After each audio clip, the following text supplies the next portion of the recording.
All right, everybody, welcome to the show. My name is Matt Tobe. This is Unapologetically Jewish.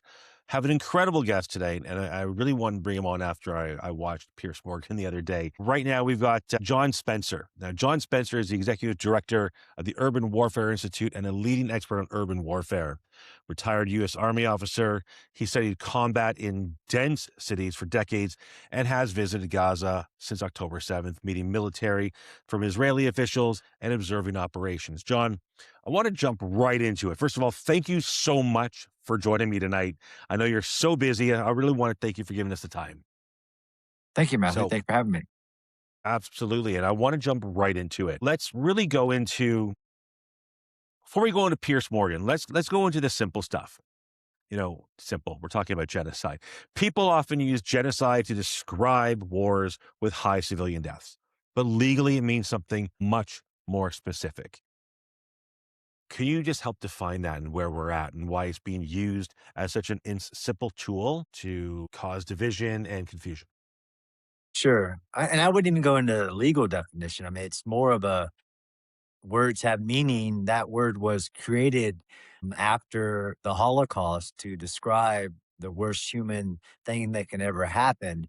There is a genocide convention. It's not that long. I wish people would read it more than just bastardize, to be frank, the word, and for it to be used for just anything bad that people don't like. Of course, war is awful. War is hell.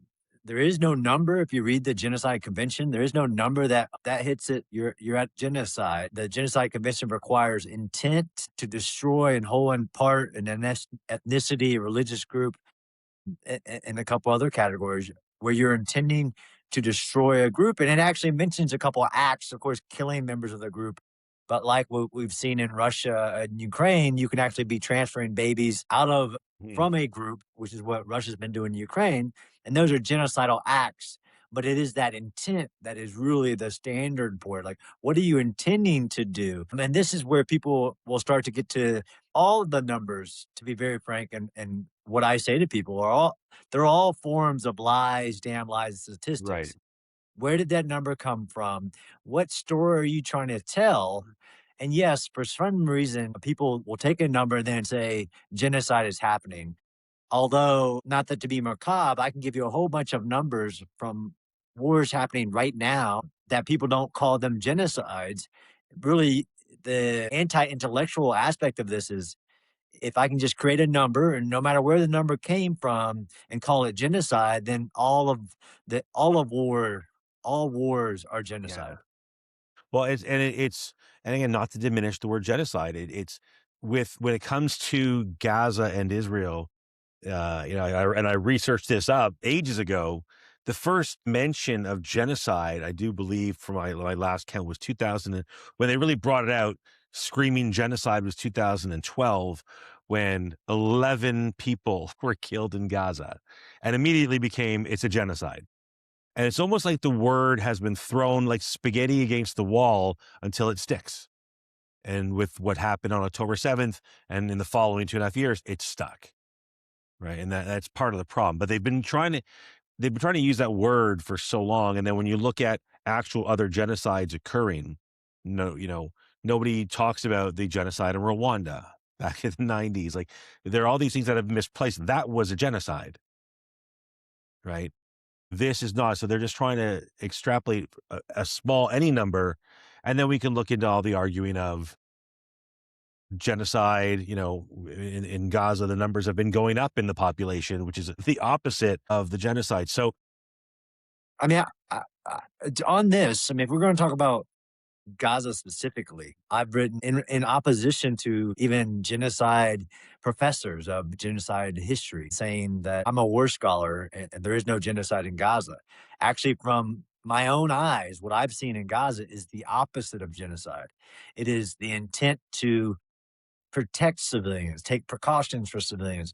There's no genocide in the history of the development of the word where the one who is being accused of committing the genocide provides the people that are trying to destroy water, electricity, food, yeah. and literally vaccinates. So Israel is being accused of genocide against the people in Gaza.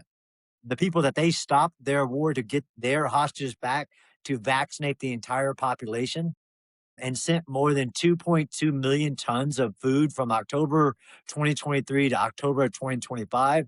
That's 1 ton of food per person, which would technically last you 2,000 calories a day for 5 years. The insanity, and really where I have injected myself in, I could, of course, talk about history. You don't have to be an expert in anything to read the Right. Genocide Convention and know that intent. But then to look at Gaza, where Israel does all of this for the people and to protect them while trying to get their hostages back, while trying to destroy Hamas. Because to be very frank, wanting to destroy your enemy, the combatant force that just attack you is not a war crime, it's not genocide, it's not anything. What Yeah. Israel has done in Gaza is the opposite of genocide. Yeah. And when you look at that, and that's part of that, I'm gonna go there right in a second, based on what happened on Pierce Morgan the other day. We had this problem, and I had this a few weeks ago. You know, there was a walk for Israel, and I was walking by a whole bunch of protesters. I somehow got caught on the wrong side of the barrier. Really, I wouldn't mean to walk that way. I was pushed that way, and I had them in my face. One guy recording, "What about this number?" And they're throwing numbers at me. I'm like, "Where are these numbers from? Where are the numbers from? Are you separating combatants from civilians?" And I said, the number grows. I'll talk to you. If I looked at that guy over there, he'll give me a different number. And the number seems to grow every single time. But at one point in time, the number I heard from one person was actually larger than the population of Gaza. Right. So, on Pierce Morgan, well, I don't want to say you hesitated, but he jumped in there and didn't give you a chance to answer when it came to a civilian death toll. What were you trying to say in that moment? Because the civilian death toll is hard because we're getting the numbers from people we really can't trust in who's giving us the number. So how do you come to the civilian death toll, and where were you on that night with Pierce? Because Pierce is Pierce. So it's a great question. Although I wanted to answer the question of how do we get to a number? And I approached it, I made a mistake. I thought logic, reason, and facts were what he was after. He wasn't. He was after a gotcha moment. And then he cut like he cut 30 seconds. I actually gave him a number. So in case your listeners don't know, I don't recommend watching Piers Morgan, but Piers ends the interview by saying, how many civilians have died in Gaza? I actually started by telling him, well, we know how many civilians are by using the numbers that Hamas, Gaza Health Ministry provides us and subtracting what Israel estimates are the combatants, because non-combatants, non-combatant. He did, every time I tried to just show him the math, and I actually said, like my kindergartner, he just said, but what's the civilian? So, okay, so what's the civilian number of civilians that have been killed? I actually gave him a number, Matthew. I said 50,000, which was a way high number. And then Yeah. he said, well, how do you know that? I'm like, well, I know that because of the hospital. So you don't know that. So what's the number? So I actually answered him and I Right. wanted to explain to him the real point of the fact that I have been somehow used in some argument of the ratio, right? The civilian to combatant ratio. One, the number that we would come up with, and this is where people say I made a mistake. I should have just given them the answer, Right. 47,000 civilians and ended it. But I did do that. And then he said, well, how do you know that? And then I started to explain to him, and then he just went back to, but what's the number? You don't know, so you're full of it. Because other people have used my research, which I stand by, of so many wars and battles where we do know literally 20 years. And this is the ideal of, do we know what the number is? The argument I was making is if I use the same numbers that he did at the beginning of the show, where he said Israel has killed a disproportionate number of civilians, they have killed way too many civilians. He's using the number that Hamas gives the world, Right. and what I'm saying is that I will use the same numbers. And I actually told him that during this exchange where he just beat me with this question rather than me thinking I would use logic to explain the answer, which he didn't want to hear because he just said, well, if you can't tell me how many civilians, and I can based on the same math he's using, but the whole point is that what I've always said is that the numbers that you heard in the protest, the numbers that Piers uses to condemn Israel and Israel politicians and Johnny the Conricus are the same numbers I'm using to tell a very different story is that if the Right. numbers that you are using are true, which is simple math, the Gaza Health Ministry, Hamas, says there are 72,000 people that have died, no matter the cause, no matter what they were doing, whether they're combatants or non Mm. since October 7th. Israel says that they have killed 25 to 26,000 combatants. Hamas, Palestinian Islamic Jihad, other fighters who were participating in the hostilities. That's where you would get a number since there's nobody in the world to include Hamas because many people on the list aren't there is no body. It's a reported name. And so I could pick apart the list. He didn't want to hear that. There's nobody in the world who points at a body and says that body is a civilian, that body is a combatant. Having researched war, which is what I tried to tell him when he said, "Well, you're just full of it." I'm like, "Okay, then the entire any number in the history of war is just full of it. It's bull Right. because who how does this work? Who points at a body and says civilian, combatant, especially in a war where there are nobody's wearing a uniform on the Hamas Exactly. side." And that's what I wanted to explain. Even though I answered him, he's like, "Well, you don't know the number, so you can't say that they're doing a certain ratio. You can't say they're actually trying to not kill civilians." And I actually posted on X against him, like, with your warped logic, then you can't say that Israel is killing civilians. If I can't say that Israel can build some combatants, you can't say Israel Right. can. So they're all combatants, according to Piers Morgan. So why can't we just say they're all combatants? Since you don't know Piers Morgan, we're all using the same numbers, even though I'm telling you that the numbers are full of lies. And that's been shown for Hamas's numbers over and over again. So that's why I threw out the 50,000. Like, let's say it's 50,000 according to Hamas.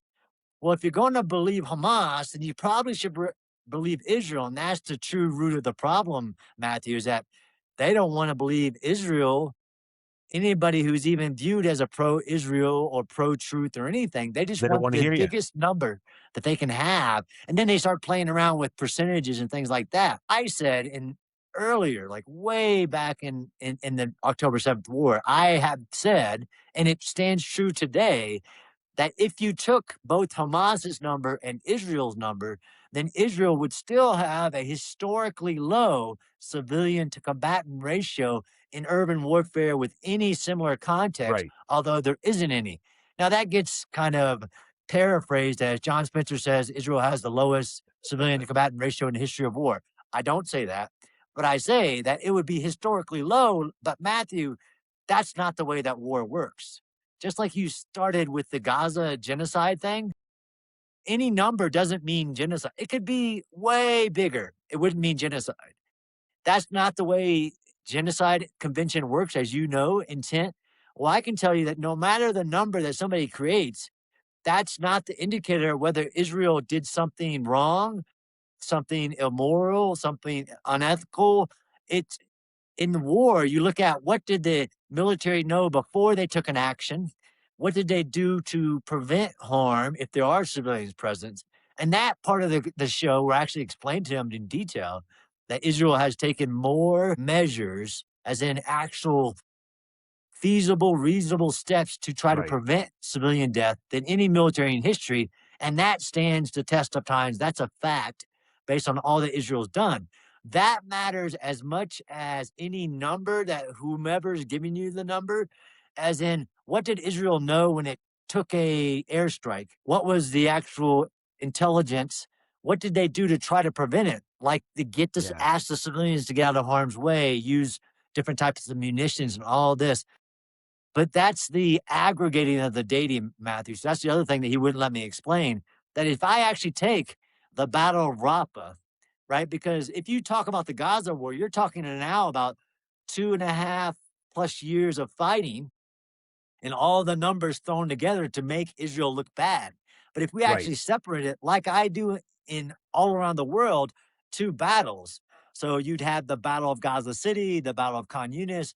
If you take the Battle of Rafah, it won't tell the story, so they don't use it. Where Israel is able to evacuate civilians, and the number of civilian deaths is more like 1 to 100 combatants, but that's not what they want you to think about. They want you to think about the biggest number you possibly can.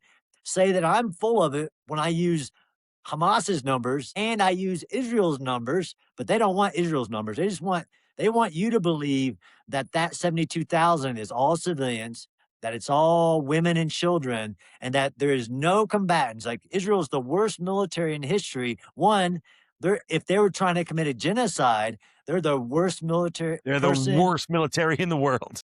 And if they're trying to kill combatants are the worst. They've gotten zero, according to these people like peers that want to start their show by saying Israel has killed. I'm not anti Semitic. Of course I'm not. But Israel has killed too many civilians on purpose, targeted them, or just disproportionate, even though then they end the show with, but how many civilians have died? Well, using the same numbers you're using, I it isn't the story that you're trying to tell the world every show. And that's the problem. So, first off, anytime anybody tries to use logic in this fight, we're done. Sadly, logic is out the window. We've tried to figure the reasoning is done. Nobody wants to hear truth, but we still have to give logic. People who are logical and are about integrity and truth, we still try to give the numbers out there because the numbers have to be told. And when you look at, I think people, because it's, this is the most live streamed war we've seen ever. And, you know, everything else we've seen from war, especially over the last 100 years, has been in movies and been sensationalized. Nobody knew about the genocide in Rwanda until we saw the movie Hotel Rwanda. We didn't know about this. We didn't know about any of this. It just happened in another world. But now we can live stream it, right? Even when you watch things like, you know, which movie was it? Saving Private Ryan. The opening scene when they're on the beach. You know, when you think about that alone, that war, how they just got out of out of the boats, stormed the beach, and none of them made it, right? Like that's war as hell. Like you said, when we started this. So when you look at what war is like and we're watching it live streamed and it looks from one perspective, there's always going to be a side that might have less deaths than the other side. That's going to happen, especially in, a dense urban war. So I want to explain this. So I want you to explain this a little bit because this is part of the problem. This is not the plains of Abraham, up in Quebec between, the British and the Americans. This is not a big open field, right? It's not the Civil War stuff. This is, if anybody's been to the Middle East, especially that region, you can't fit a Mini Cooper through some of those roads, right? Like they're tiny and they're literally one on top of the other. So how hard is it to actually fight urban warfare? I have a friend of mine who fought back in the early 2000s in Iraq and explained a lot of it to me and to what they dealt with. So how hard is it to even look at how those fights occur and how hard it is to avoid, which is what Israel's doing, avoiding civilian casualties. But at the same time, those casualties are going to happen because it's a war, number one, and it's a dense fighting war. It's like it's insane. So how do you turn around and, as a military, navigate that? Because this gets worse and worse. And again, we saw that 20 years ago when we were in Iraq, right? And people started seeing what war looked like, right? And they got upset by it because war. Oh my God, war is horrible. Like it's awful when you see it. So when you look at an area like Gaza where it's one on top of the other, right? How do you fight that type of war? How do people try to avoid that? How would Israel? How would any country try to avoid that? Like, because the Americans couldn't do any better. Nope. So this is where, as an urban warfare scholar, having written about urban warfare for over a decade, so I write case studies. So I actually go back and interesting, we look for the numbers, but in all of these wars and battles of the history of war, nobody's ever asked, what's your civilian to combatant ratio? That's a Gaza invention to make Israel look bad. It just is. I can give you the numbers because I know I write case studies. So I can tell you, and this is why that I don't do that civilian to combatant ratio thing. Other people have used that. I used it in one article to explain, like, look, based on the most recent battles we have, like the 2016 to 17 Battle of Mosul, which again is a single battle. It's not a war, but in that battle, there's 10,000 civilians die. And actually, Matthew, we don't know how many combatants died. We just take the highest number that we have of the number of combatants that were in the city in general, and it's 5,000 combatants, 10,000 civilians, but that's not the way that war works. Like you said, if it's a densely populated urban area, one, Gaza's not the densest populated area in which combat has happened, right? I was involved in the Iraq invasion. Baghdad's a city of 6 million. I fought in the Battle of Sadr City, which is a neighborhood of Baghdad with 2 million. So comparable to Gaza. But the variables of Gaza, and it's also, I mean, we have had urban centric wars post World War II, right? Because Mhm. even peers try to say, you can't go to World War II, battles like, Aachen, Ortona, Stalingrad, things like that with these high numbers, or the bombing of Dresden or Tokyo. I'm like, okay, fine, we won't go there. How about we go to the Korean War, right? Where there was Mhm. awful fighting. And you're right, there wasn't social media and live stream and all this stuff. But that's a 37-month war, Matthew, where 2 million civilians die. That would be 54,000 civilians dying a month, every month of the war, 2,000 civilians a day. And that there was only about 90,000 combatants that died. But that's not, again, nobody called it a genocide. And that's not implying that anybody targeted civilians. You're right. If you have urban areas, the definition of urban means that there's a civilian population, and militaries don't want to fight there. They avoid it at all cost. But unique to Gaza, and I try to do this for peers as well. Like, why is the nobody talking about the civilian death rate compared to the combatant death rate in southern Lebanon? Yeah. Well, because it's so low, it doesn't paint the dehumanizing, demonizing, delegitimizing argument against Israel, because when Israel notifies civilians that they're about to conduct an operation, Hezbollah doesn't have the ability to keep the civilians trapped Right. there. So, for urban warfare history, like the complete history of war, there's never been a case like Gaza where there is one country with a gate to let civilians out and get them away from the combat, Mhm. and that country is Egypt. And Egypt not only said no, but it built a new wall to make sure no civilians can get out of. So, how do I fight in an environment where there's 2 million civilians that are trapped in a 25-mile by 5 to 7 mile wide area? One, there's no history to give you the guidance of how to do it. There are things that this is going back to, and I'll die on this hill, what we call civilian harm mitigation measures that have been created in the last 20 to 30 years, actually. And yes, we did them in World War II. We actually dropped flyers, right? That's the one thing that we would do in history is we would notify the civilian population, hey, there's about to be a really big, awful battle and war in this area. Please evacuate to this area along this route. Israel, of course, did that in October of 2023, Mhm. November of 2023.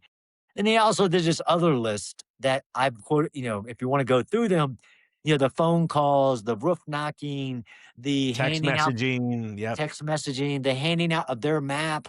And this isn't, of course, John Spencer is just looking at all the data and is twisting it and looking at it differently. I went to Gaza 6 times and observed the IDF and what they were doing. They didn't give me a show, they didn't give me a tour. Mhm. I embedded with units and watched what they were doing to protect civilians, like monitoring through cell phone and aerial footage and all of that. They had a civilian harm mitigation cell that would monitor their every single cell phone and then put that on their maps, and they wouldn't be allowed to go into that area. They would notify the civilian population, not just once, daily, once they handed Yeah. out their maps, and say, look, today we're going to be in area 241. If you're in that area, please evacuate. If you're not in that area, don't come near that area. That's giving away every element of surprise of the IDF. So it's Mhm. not the best way to fight urban warfare, to tell your It's enemy. actually an awful way to fight a war. If It's an you're awful if way you're to fight. fighting war, it's not you're not telling the enemy that you're jumping in. I just want to jump in for a second. When I was in Israel back in December, we went to the border of Gaza, stayed in Israel, and we saw a lot of the leaflets they throw out, they throw down, and the QR code that's on them. It's not just we're coming. You scan the QR code, it takes you exactly to a website. Like it was so sophisticated in terms of making sure that they were doing everything in their ability to avoid any casualties. And when you think back to World War II and Dresden and even the Blitz in London, they didn't care. Yeah, I mean, Like, that was a different goal, but like I said, yeah, like, let's leave the history for some reason of World War II out, like the 1945 Battle of Manila, where the US military had to attack a city with hostages in it, with an enemy in tunnels who was willing to die, didn't care about the civilians. In 1945, we have a 4-week battle, Matthew, to liberate the city of Manila and to return US hostages. 100,000 civilians died in that battle. And nobody plastered on the front of New York Times genocide, because what did we do? We tried to protect civilians. And who killed those civilians? Which is an interesting Piers Morgan question. Who killed the 100,000 civilians in Manila? It was mostly the Japanese who were just slaughtering civilians, which gets you to Hamas's list is who killed, if there is a civilian on that list, who killed them? Well, I can't say, but I can say that Hamas kills civilians. I can say that about 20% of Hamas's rockets that they fired Israel, and that's about 13,000, land inside of Gaza. And we've all seen video of Hamas killing civilians who have tried to get food, or rival gangs where they mm, try to get. But no, no, all 72,000 not only are civilians, but by inference, Israel killed them. And usually they'll say Israel killed them in a strike.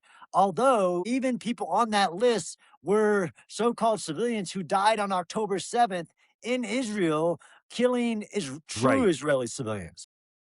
Yeah, the whole concept of that, and again, going back to urban warfare, it's such, again, you look at how hard it is to do, and that's, I think, the challenge with that. But again, we watch it live streamed, we see the baddies, and you even hear the word it's now when you look online and social media and protest, it's the genocide against the Palestinians, the genocide against the Lebanese, and the genocide against the Iranians. It's like genocide. It's like as long as Israel's doing it, it's a genocide.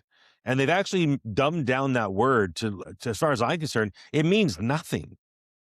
I mean, it means Like something to the hate, right? This is the other argument people got, say I did wrong, right? I agree with you. Like, look, whether I should have approached that gotcha attempt differently is one thing, but I'm going to stand up for the truth because I believe it really matters. And actually, I can remember, like, after the second battle of Fallujah, where the United Nations started a commission to say that we committed awful crimes against humanity, war crimes, targeting of civilians. Because I actually know the history of urban warfare and where it's going to go if we allow this to stand.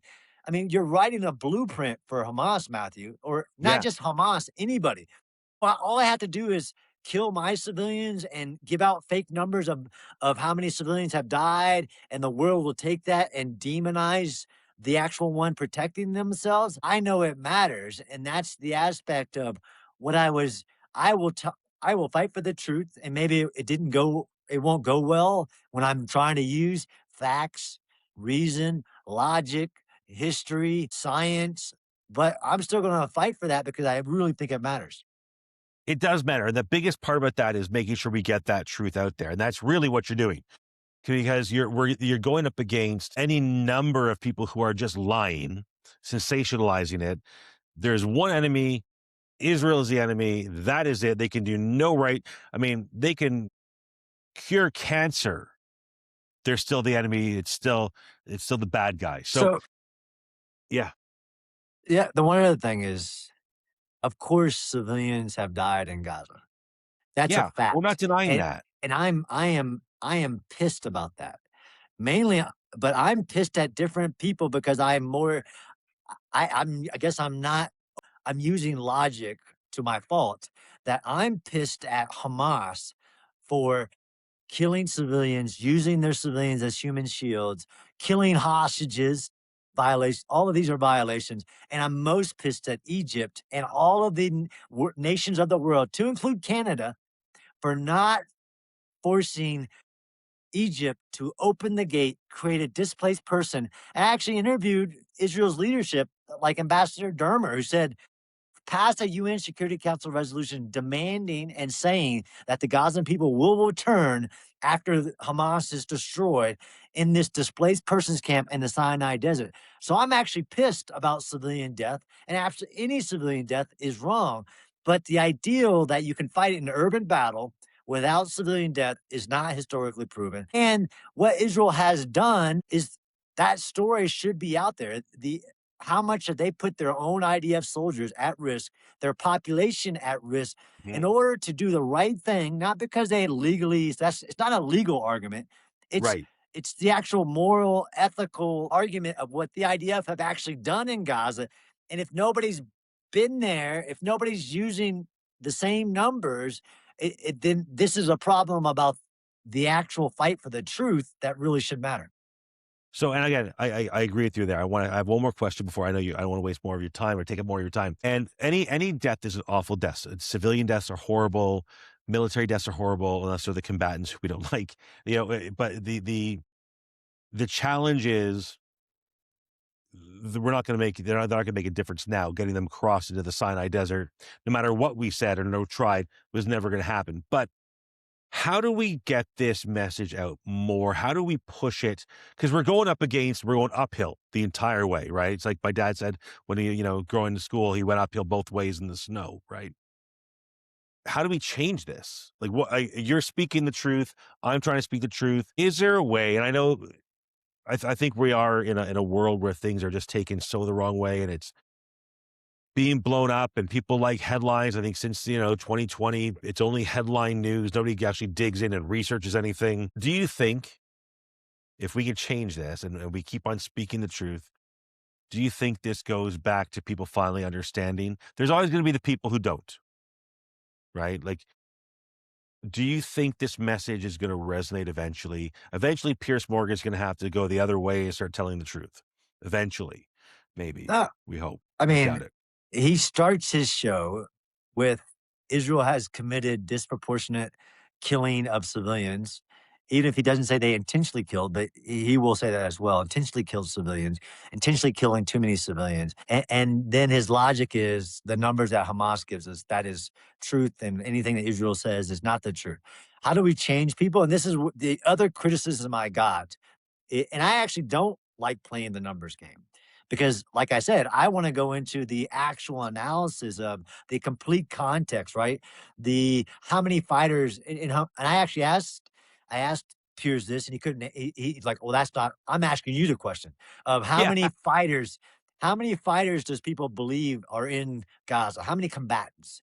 Just from a, these numbers should matter as well. I mean, the estimate of Hamas is about 30 to 40,000 fighters on October 7th. Well, what about Palestinian Islamic Jihad? That's about 10,000. What about Popular Front? About 10,000. There are a lot of combatants. And once you participate in the hostilities, and this is also, unless you have a podcast that you can listen, the ideal that we don't have a rubric for determining who is a Mm. combatant and who is a non-combatant is dangerous. We actually have, just like we have the Geneva Convention, we have the law of armed conflict that says if you're participating in the hostilities, yes, if you shoot at the IDF, but let's say you're holding hostages in your house. Let's say you're transporting ammunition. You're providing intelligence by sitting out and being a lookout.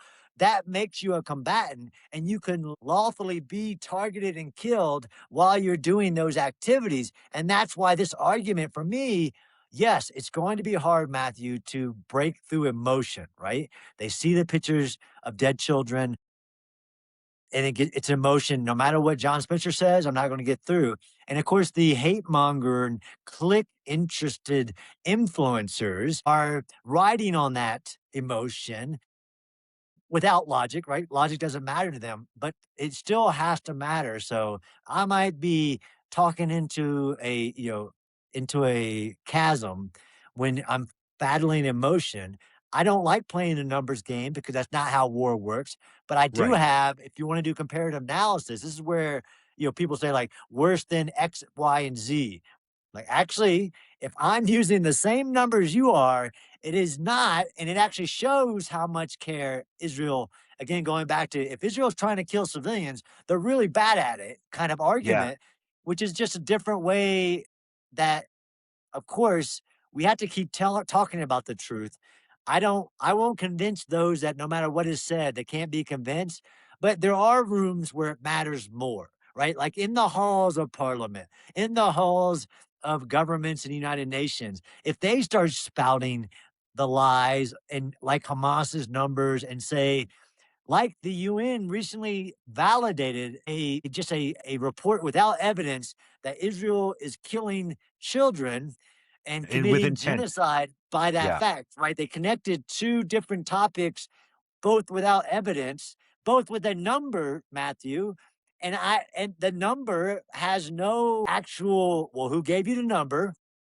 What does children mean according to the United Nations? Anybody below the 18? Okay, what's the population of Gaza? Well, it's 50% below the age of 18. And okay, how many combatants are below the age of 18? Well, Hamas is historically recruits, trains, does summer school with kids from 12 to 18. I joined the Mhm. army at 17. Was I a child soldier? The report doesn't even talk about child soldiers. And this is Right. why we have to fight back against the numbers, because if we get to a world, again, we're giving Hamas and anybody like Hamas a strategy to defeat Western democracies by just come up with a number or create a number which will equal, no matter the reason, the law, nothing, equal bad, and the person who's doing it, and flip the inversion of who is the one who's actually following the law of armed conflict and one who's violating it on a daily basis. Wow, that's you're there's so much there, and you're right, and it comes down to the number game, which we shouldn't play, and that's the bottom line, and it's horrible. John, I want to thank you for your time. Before you head out, I want to talk about the point isn't to downplay the suffering because there is suffering, and it is horrible, Absolutely. right? And Absolutely. we've seen it. We have seen it, and there is we can point blame at Hamas, and I will do it with anybody, whoever's my kids when they were younger. My middle son used to run up to his older brother, punch him in the head, and cry that his brother hurt his hand. Like, and it was laughable, but that's almost like what we're seeing now. Like, it's you can't start a war and not expect a retaliation. And so I don't want to diminish the suffering on every side and everybody. And it's to understand that whether it's international law, or just in general, just understanding words because words matter. That genocide has to have a precise meaning. That's the biggest part of all this. We have to keep that with the integrity, and that's what I love about what you're doing, and I thank you for coming on and giving that message. And the meaning depends on the intent of it, not just the numbers, right? That's really what it comes down to. So, John, I want to thank you so much. I'd love to have you on down the road again because I think it's an important conversation to keep talking it through. So, I want to thank you so much, and we're going to get this out as quickly as we can and make sure we can combat Pierce with the nonsense and get the word out there. So, I appreciate your time, John. Thank you, Matthew. All right. Again, this is Matt Tobe. This is John Spencer, unapologetically Jewish. Thank you so much. And I will see you all next week. Thank you.